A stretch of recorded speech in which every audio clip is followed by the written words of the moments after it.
কোরিয়ার একটি নামিদামি হাই স্কুলে পড়াশোনা করে ইউনবি। এই স্কুলে সে স্কলারশিপের মাধ্যমে পড়াশোনা করত, কিন্তু তার ক্লাসের কিছু উচ্চবিত্ত পরিবারের মেয়েরা তাকে প্রচন্ড বুলি করত। তারা তাকে এত বেশি উত্তপ্ত করত যে সে নির্যাতন সহ্য করতে না পেরে আত্মহত্যা করতে যায়। কিন্তু এরপর থেকেই হঠাৎ তার জীবন পরিবর্তন হয়ে যায়। সে তার সাথে হওয়া অন্যায়ের প্রতিবাদ করতে শুরু করে। কিন্তু ইউনবির হঠাৎ এতটা পরিবর্তন হওয়ার কারণটা কি, এটাই জানবো আজকের গল্পে। এছাড়া লাভ, রোমান্স আর ত্রিকোণ প্রেমের অসাধারণ গল্প তো আছেই। আর কথা না বাড়িয়ে শুরু করা যাক আজকের এক্সপ্লানেশন।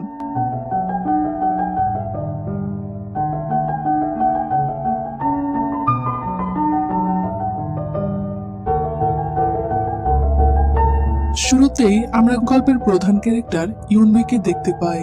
তার ক্লাসের কিছু মেয়ে তাকে প্রচন্ড বুলি করত। তারা তাকে ধরে এনে তার মাথায় একে একে ডিম আটা ফেলে এবং তারা সোয়ং নামের এই মেয়েটিকে জন্মদিনের উইশ করে বলে, এটা তোমার জন্মদিনের স্পেশাল কেক। সোয়ং এটা দেখে অনেক মজা পায় আর বলে তার এই স্পেশাল কেক পছন্দ হয়েছে। আর এই ঘটনাটি দেখে আমরা বুঝতে পারি যে ইউনবি স্কুল বুলির শিকার। ইউনিফর্ম নষ্ট হয়ে যাওয়ায় ক্লাসে সে তার ইউনিফর্ম না পরেই চলে আসে। ক্লাস টিচার তাকে ডেকে নিয়ে যায় আর বলে, তুমি প্রতিদিনই স্কুল ড্রেস ছাড়া কেন আসো? তোমাকে কি কেউ বুলি করছে? যদি এমনটা হয় তাহলে আমাকে তুমি বলতে পারো, যেন আমি তোমাকে সাহায্য করতে পারি। কিন্তু ইউনবি টিচারকে তার সাথে হওয়া অন্যের ব্যাপারে কিছুই বলে না। ইউনবি আসলে একজন অনাথ। সে ছোটবেলা থেকেই একটি অনাথ আশ্রমে বড় হয়েছে এবং সে এখনো ওই অনাথ আশ্রমেই থাকে এবং ওখানকার বাচ্চাদেরকে দেখাশোনা করে। ইউনবি এই অনাথ আশ্রমের বাচ্চাদেরকে অনেক ভালোবাসতো। অন্যদিকে যারা তাকে বুলি করত তারা ছিল রিচ ফ্যামিলির মেয়ে। এরপর ইউনবির কাছে একটি পার্সেল আসে। সিওল শহর থেকে প্রায়ই মিস সং নামের এক ভদ্র মহিলা তাকে বিভিন্ন উপহার পাঠাতো এবং আজকে তাকে একটি টি শার্ট গিফট করেছে। টি শার্টটি পেয়ে ইউনবি অনেক খুশি হয়ে যায়। আর এরপরেই আমরা গল্পের আসল টুইস্ট দেখতে পাই। আমরা হুবহু ইউনবির মতো দেখতে আরো একটি মেয়েকে দেখতে পাই, যার নাম হলো ইউনবেওল। ইউনবেওল সিওল শহরের তার মা মিস সং এর সাথে থাকে। মিস সং একজন সিঙ্গেল মাদার। সে ইউনবেওলকে অনেক ভালোবাসতো। ইউনবেওল আজকে তাদের স্কুল থেকে টংইয়ন নামের একটি শহরে ট্রিপে যাবে। এজন্য তার মা সবকিছু প্যাক করে দিচ্ছিল। আর এই টংইয়ন শহরেই থাকে ইউনবি। যাই হোক, এরপর ইউনবিওল তার স্কুলে চলে আসে। আর এখানে আমরা তার বেস্ট ফ্রেন্ড সংজু আর সিজিনকে দেখি। সংজুর স্বপ্ন হলো একজন কে পপ আইডল বা সেলিব্রিটি হওয়া। এরপর আমরা তাদের ক্লাস টিচার মিস্টার কিমকে দেখি, যে তাদেরকে ট্রিপে যাওয়ার আগে কিছু ইনস্ট্রাকশন ফলো করতে বলছিল। আর এতে সবাই আমাদের মতো টিচারের কথা শুনে বোরিং হয়ে যায়। আর এরপর আমরা একটি সুইমিং কম্পিটিশন দেখতে পাই, যেখানে ইয়ান নামের এই ছেলেটি উইনার হয়ে গোল্ড মেডেল জিতে নেয়। ইয়ান মেডেল জেতার পর ইউনবেওলের কথা ভাবে। সে ছোটবেলায় ইউনবেওলকে বলেছিল যে বড় হয়ে সে গোল্ড মেডেল জিতে সেটা সে তাকে দিয়ে দিবে। আর এতে আমরা বুঝতে পারি যে ইয়ান ইউনবেওলকে পছন্দ করে। সংজু এসে ইউনবেওলকে জানায় যে ইয়ান গোল্ড মেডেল জিতে গেছে। ইউনবেওল বলে, তাতে আমার কি নাচা উচিত? সংজু বলে, তোমাদের মধ্যে আবারও ঝগড়া হয়েছে? ইউনবেওল বলে, আমরা ছোটবেলার বন্ধু, তাই ঝগড়া সবসময় লেগেই থাকে। ইউনবেওল ছিল অ্যাটিটিউড, রুড আর অ্যারোগেন্ট টাইপের একটি মেয়ে। তখন ইউনবেওলের কাছে সুইন নামের একটি মেয়ের মেসেজ আসলে সে অনেক ভয় পেয়ে যায় এবং তার মুড অফ হয়ে যায়। ট্রিপে যাওয়ার সময় সংজু তার মন ভালো করার চেষ্টা করলেও সে সংজুর সাথেও মিসবিহেভ করে। আর এতে সংজু তার উপর অনেকটা রেগে যায়। সে ট্রিপে আসার পর থেকেই চুপচাপ বসে থাকে, সংজুর সাথেও কথা বলে না। যাই হোক, এরপর আমরা ইউনবিকে দেখি যে অসুস্থ হওয়ায় স্কুলে যায়নি। আর তখনই সেখানে সোয়ং আর তার ফ্রেন্ডরা চলে আসে এবং বলে যে তারা ইউনবিকে দেখার জন্য এসেছে। তারা নাকি ইউনবির বন্ধু এবং তাদের নাকি ইউনবির জন্য চিন্তা হচ্ছিল। ইউনবি বুঝতে পারে যে তারা এখানেও তাকে উত্তপ্ত করার জন্য এসেছে। আসলে সোয়ং এর বাবা ছিল ওই শহরের অনেক বড় একজন আইনজীবী, আর ইউনবি তো অনাথ। তার আপন বলতে কেউ ছিল না। আর এই কারণে সে কখনো সোয়ং এর বিরুদ্ধে কিছু করত না, তাই তারা তাকে এত বেশি বুলি করতে পারত। অন্তত সে এতদিন অনাথ আশ্রমে নিরাপদ ছিল, কিন্তু এখন তো সোয়ং এখানেও আসতে শুরু করেছে। এরপর রাতে সে সোয়ংকে ডেকে পাঠায় আর তার কাছ থেকে তাদের অনাথ আশ্রমের জন্য সাহায্য চায়, কারণ সোয়ং বলেছিল যে তার বাবা নাকি স্কলারশিপ ফাউন্ডেশনের জন্য কোনো অর্গানাইজেশন খুঁজছে। কিন্তু সোয়ং বলে, আমি তোর সাথে প্র্যাঙ্ক করেছিলাম। এই বলে সে চলেই যাচ্ছিল। আর তখন ইউনবি তাকে ডেকে বলে, তোমার কি মনে হয় সোয়ং, তোমার কাছে পৃথিবীর সবকিছু আছে, তোমার কাছে একটি সুন্দর মন নেই, তুমি সবচেয়ে নোংরা একজন মানুষ। আর এটা শুনে সোয়ং অনেক রেগে তাকে মারতে যায়, কিন্তু ওপরে ক্যামেরা দেখে সে ইচ্ছা করেই পড়ে যায় এবং ওপর থেকে কাঠের গুঁড়ি পড়তে গেলে ইয়নবেই তাকে বাঁচায়। যাই হোক, পরের দিন আমরা দেখি ইয়নবেওল যেখানে ঘুরতে গিয়েছিল সেখানকার একটি কফি শপে ইয়নবে কাজ করত, আর ইয়নবেওল সেই কফি শপেই বসেছিল। কিন্তু তারা দুজন একে অপরকে দেখতে পায় না। ইয়নবেওল সেখান থেকে এসে একটি ওয়াশরুমে ঢুকলে হঠাৎ করেই সেখানে অন্ধকার হয়ে যায় এবং সে কিছু একটা দেখে প্রচন্ড ভয়ে চিৎকার করে ওঠে। এরপর সবাই সিউল ফিরে যাওয়ার সময় ইয়নবেওলকে আর কোথাও খুঁজে পায় না। সবাই মিলে পুরো স্পট খুঁজেও ইয়নবেওলকে খুঁজে পাওয়া যায় না। মিস সংজু কল করলে জানতে পারে যে তার মেয়ে ইয়নবেওলকে কোথাও পাওয়া যাচ্ছে না। এটা শুনে মিস তখনই গাড়ি নিয়ে টংইয়ন চলে আসে। তার মেয়ের জিনিসপত্র দেখে সে অনেক বেশি ইমোশনাল হয়ে যায় এবং টিচারদের বলে, সবার বাচ্চা তো এখানে আছে, তার বাচ্চাটার সাথেই কেন এমন হলো। এসব বলে সে প্রচুর কান্না করতে থাকে। এদিকে স্কুল ভায়োলেন্স কমিটির সামনে ইয়নবিকে ডাকা হয়, কারণ সে নাকি গতকাল রাতে সোয়ংকে মেরেছে। টিচার ইয়নবিকে সোয়ংয়ের থেকে ক্ষমা চাইতে বললে ইয়নবি দাঁড়িয়ে বলে, আমি কেন ক্ষমা চাইবো যেখানে আমি কোনো ভুলই করিনি। আর এই কারণে তাকে স্কুল থেকে বের করে দেওয়া হয়। তখন ইয়নবি তার টিচারকে বলে সে আজকের দিনটা স্কুলেই থাকতে চায়। টিচার তাকে পারমিশন দিয়ে দেয়। এরপর সোয়ং তাকে বলে, আমাকে দেখতে পাবে না বলে মন খারাপ করো না, তুমি যেখানে কাজ করো সেখানে আমি গিয়ে তোমার সাথে দেখা করব আর তোমার সাথে অনেক খেলবো। ইয়নবি তখন বলে, আমি তোমার থেকে একটি কথা জানতে চাই, তুমি কেন এরকম করো আমার সাথে, এসব করে তোমার লাভটা কি হয়? সোয়ং বলে, এমনিতেই আমার ভালো লাগে তাই করি। ইয়নবি বলে, তুমি আর কতটা নিচে নামবে? এটা শুনে সোয়ং রেগে তার একটি নোট ভিডিও করে নেয়। আর ক্লাসের সবাই এইসব দেখেও অন্ধের মতো চুপ করে থাকে। স্কুলের শেষ দিনটাতেও ইয়নবিকে বুলি হতে হয়। সোয়ং তাকে বলে, এরপর থেকে নিজের জায়গা ভুলে গেলে আমি তোর এই ভিডিও ভাইরাল করে দিব। ইয়নবি তখন কান্না করে স্কুল থেকে চলে আসছে। আর এরপর আমরা দেখি ইয়নবি সুইসাইড করার জন্য একটি ব্রিজের উপর থেকে পানিতে ঝাঁপ দেয়, কিন্তু কেউ একজন তার হাত ধরে ফেলে। এদিকে প্রায় 10 দিন হয়ে যায়। মিস সং তার মেয়েকে খুঁজে পায় না, কিন্তু সে ইয়নবেওলকে খোঁজার কাজ চালিয়েই যাচ্ছে। মিস সং তার মেয়েকে হারিয়ে একদম নিরাশ হয়ে যায়, বসে কান্না করতে থাকে।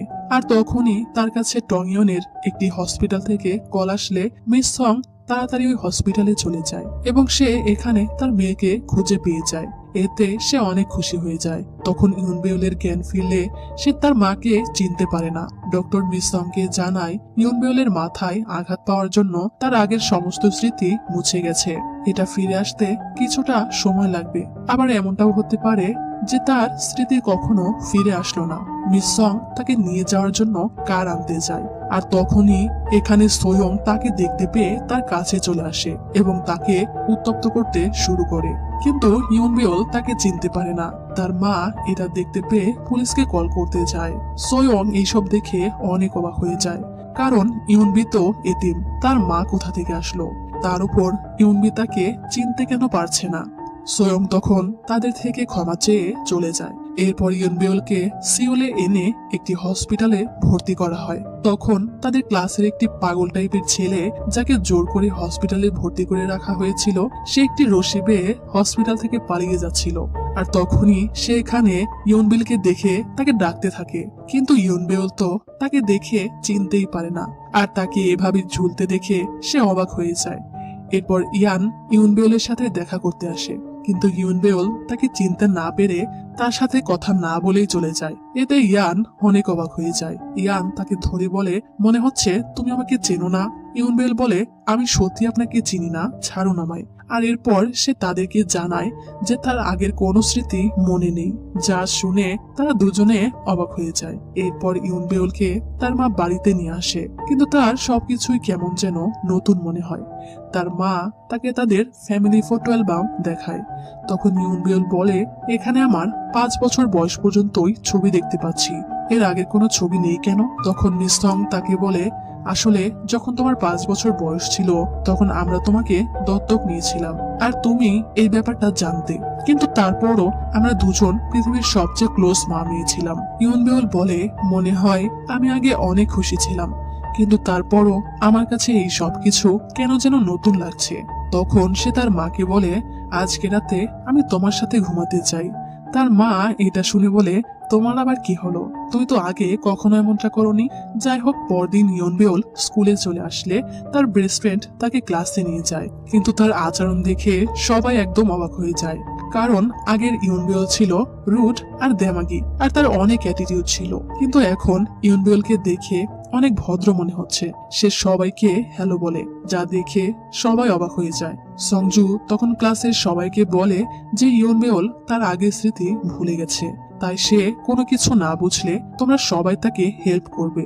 এইটা শুনে তো সবাই আরো অবাক হয়ে যায় আর তার সাথে মজা করতে থাকে। এরপর ক্লাসের সেই পাগলা স্টুডেন্ট চলে আসে, যার নাম হলো গংতে। সে কিছুটা বখাটে টাইপের ছেলে ছিল। ক্লাসের ছেলেদের সাথে মারামারি করা আর ক্লাসে পড়ে পড়ে ঘুমানোই তার আসল কাজ। ইয়নবেলের তার ঝাপসা ঝাপসা স্মৃতি মনে পড়ে, কিন্তু সে পুরোটা মনে করতে পারে না। এরপর মান্থলি পরীক্ষার রেজাল্ট দেওয়া হয়। প্রতিবারের মতো ইয়নবেল পরীক্ষায় ফার্স্ট হয়। স্কুল ছুটির পর আমরা দেখি ইয়ান ইয়নবেলকে দেখার জন্য বাইরে দাঁড়িয়েছিল। তখন গংতে তার সাথে সেলফি নেয়, কারণ ইয়ান একজন গোল্ড মেডেলিস্ট। তখন ইয়ান বলে সেও তার ক্লাসে পড়ে। এটা শুনে গংতে অবাক হয়ে যায়, কারণ ইয়ানকে সে কখনো ক্লাসে দেখেনি। ইয়ান বলে সে খেলাধুলার জন্য খুব একটা স্কুলে আসতে পারে না। আর এরপর আমরা জানতে পারি যে গংতে আসলে তাদের স্কুলের ডাইরেক্টরের ছেলে। তার বাবার সাথে তার সম্পর্ক একদমই খারাপ ছিল। ছোটবেলায় তার মায়ের সাথে বাবার ডিভোর্স হওয়ার পর থেকে গংতে একদম অন্যরকম হয়ে গিয়েছে। যাই হোক, ইয়নবেল প্রতিদিনই সকালে ইয়ানের সাথে জগিং এ বের হতো। তার মায়ের সাথেও সে অনেক খুশি ছিল। স্কুল ফ্রেন্ডস, ফ্যামিলি সব মিলিয়ে ইয়নবেলের দিন অনেক ভালো কাটছিল।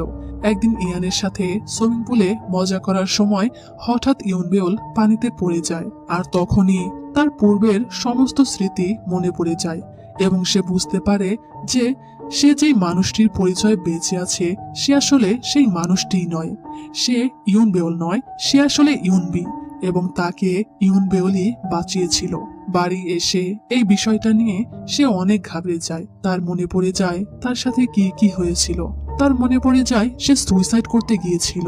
তখন তার সাথে লেগে টেবিলে থাকা একটি টয় টাওয়ার ভেঙে যায়, আর সেখানেই সে ইয়নবেলের একটি লুকানো ডায়েরি খুঁজে পায়, যেখান থেকে ইয়নবি জানতে পারে যে ইয়নবেল আসলে তার আপন যমজ বোন, আর ইয়নবেল তার ব্যাপারে সবকিছুই জানতো।